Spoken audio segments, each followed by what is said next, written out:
Hello, my name is Georgina Windebank. I'm a qualified naturopath, a holistic sleep consultant, and a mother. My business is the Holistic Sleep Project, of which I've had for 5 years. I started this business in lockdown when I had my little boy at my feet in Melbourne. We have since moved to the border, Albury-Wodonga, for the country change. I also have a podcast, the Holistic Baby and Toddler Sleep Podcast. And I guess the chapter that I wrote is a lot centered around grief and loss and entrepreneurship. Part of my story is around loss, of baby loss, as well as parental loss. Particularly in the baby space, I felt like it was shrouded in secrecy and judgment, particularly my first experience, which I guess I'll get to in the chapter shortly, which isn't the norm for losing a baby. It's a little bit different than I guess a lot of people may experience in their pregnancy. So there was a lot of judgment and shame around this. Perhaps we put that on ourselves. We definitely felt that within society. And we didn't really feel like we could be honest and truthful about what actually happened. And the first time I was honest and truthful in a public forum, I was shamed for that. So I went back into my shell for the next couple of years until I found this avenue, of which I really felt like it was time for me to speak my truth and speak honestly and not worry about the judgment of others. Perhaps my story will help other people, other women, and I know that it already has by being on the panel at the Australian conference in August. Had a lot of feedback about families, women who had been through something similar. I think also having lost 3 pregnancies and the way that happened, as well as both of my parents, is a big part of my journey. And then learning now how to be in the world socially with one child and how that also brings judgment and a lot of opinions and a lot of insensitivity. So I really felt like it was time for me to speak my truth. And this chapter has been really healing in a lot of ways, and I'm very, very grateful for this opportunity. So I'm going to read the chapter to you now. The title is From Baby Loss to Business Growth: Navigating Grief and Resilience in Entrepreneurship by Georgina Windebank. Navigating grief and loss in the face of daily triggers. The irony of losing 3 pregnancies and then working with pregnant women is not lost on me. A cruel blow enforced by the universe without understanding why. A slap in the face, way too often for it to be forgotten and for me to be over it, as society and so-called friends have said I should be. Slashing at my heart every time with their insensitive words and assumptions of the time frame in which these agonizing losses should be no longer felt. My mind plays along with the universe and its cruel joke, saying, this is what you don't have, this is what you should have. And then there are only comments in the playground about how life is easier because I only have one child. They all mesh together to compound the grief that was felt every time a loss happened. As I stand on the oval waiting to pick up my solo child from school and other families pile their 3 kids into their people movers, their words expressed feel to me like they come from an undertone of me being less of a mother than them because I have fewer living children. I respond with little emotion. Yes, I have one, specifically not using the word just. What I really want to do is scream out and let them know why I have one child. Tell them about the loss of 3 bodies and 3 souls that didn't make it earthside. About the agony and heartbreak of each loss, the secrecy of each experience hidden from friends, family, from the world because it was a taboo topic. Deemed a failure by society when I didn't feel that way at all. Each loss completely different from the others. I've wanted to be a mother since I can remember.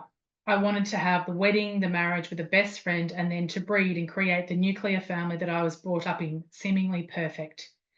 These things happened for me after a few false starts, and within 12 months of marriage, we were pregnant. One day when I was about 12 weeks pregnant, we told a group of friends who were completely elated and thrilled for us. Finally it was our turn. The next day, I got the worst phone call I've received since the endless calls with bad news I'd had regarding my parents, who also died within a period of time when these losses happened. Your baby is 80% likely to have Down syndrome. That statement had me almost collapsing to the floor of an inner suburban coffee shop. Yet somehow I paid for my coffee, gathered my work belongings, and got to my car, where I hysterically called my husband. The next day, we did the amniocentesis, a test to remove amniotic fluid and test for common genetic conditions. Afterwards, we were told it was 99% likely that our first son's fate was Down syndrome. I prayed. I bargained with the universe, with God, that 1% chance would hold true and he would be genetically normal. My husband said he took one look at the screen and simply knew our son did have this 1 in 100 genetic condition. The wait the next day was the longest of my life. Longer than the day my dad went in for surgery for bowel cancer and finally came out, fighting on for 5 more years before losing his battle. Longer than the day my mother waited for the medical appointment that would confirm she had the horrid neurological condition Parkinson's disease, which led to be an agonizing mental and physical demise for 11 years. Both diagnoses happened within the same month, and the subsequent seemingly never-ending health battles when I was just 26 years old. The illnesses and deaths happened before I could even ask my parents what it was like to have a baby or compare this to my unborn children as babies, or imagine how my parents could be a positive part of my unborn children's lives as grandparents. On this particular day, waiting each agonizing second of the day was fulfilled with another bargain to the universe, to God or to the universe, asking that our son didn't have this genetic disease, which would mean a difficult life ahead. At 5 p.m, the call came. Your baby does have Down syndrome. I can do a D&C tomorrow at 7 a.m. This unjustness of my first pregnancy at 36 years old unfolding in this way, the trauma of having no time to decide his fate with reason, no counselling, no information about the severity of his genetic disease. Only an assumption of what our decision would be, an enforced timeline of which I could no longer be carrying him. The way it unfolded without compassion, thought, or consideration for my son from professionals left me suicidal because of the hormones that were circulating in my still pregnant body and the intense agony, grief, and emotion that they brought with them. The lasting effect is only coming to its full force now, with a recent suggestion of PTSD diagnosis 8.5 years on. Yet it truly feels like that phone call and a traumatic sequence of events that unfolded in the following 24 hours was only yesterday. Falling pregnant again 10 months later was the greatest thing that has ever happened to me. And yet, to add to this long list of grief, my mother finally completed her degenerative demise from the cruelest of illnesses, physically and emotionally, when I was 13 weeks pregnant with my living son. With my husband's parents both also have passed, my son had no grandparents, and we would raise a child without the guidance of any family. We agreed. We must give him a sibling. We couldn't repeat the history of my mother's life, who was an only child and despised it, as she reported to me when I was a child. However, the loss of my final 2 babies, this time both girls, is a blur. It's a blur of dates, how many weeks along I was. The bottom line is they didn't make it. I was now going to live with the same family dynamic my mother had lived throughout her life. My son would be my only child.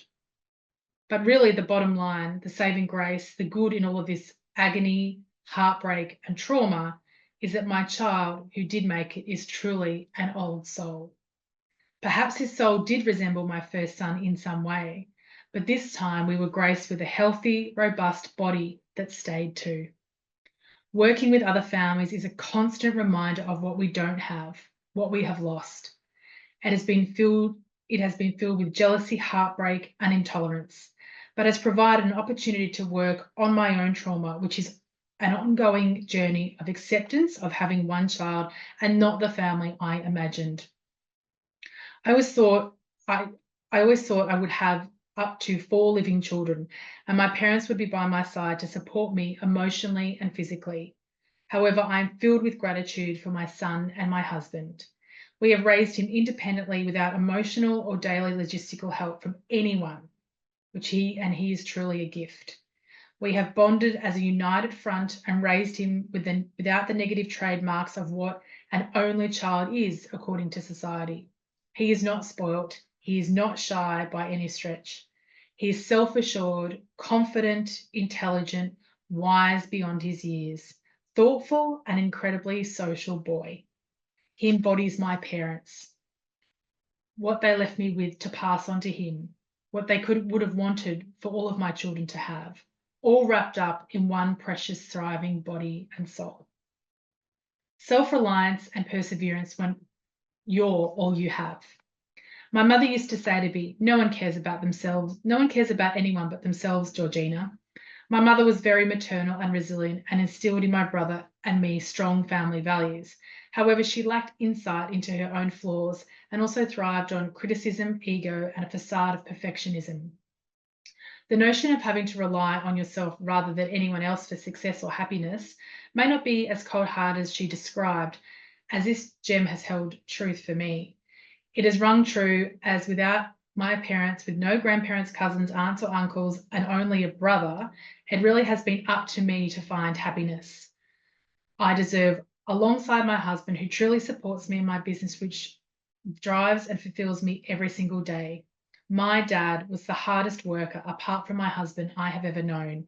He was a mover and shaker in the community of which he was part of. He made shit happen.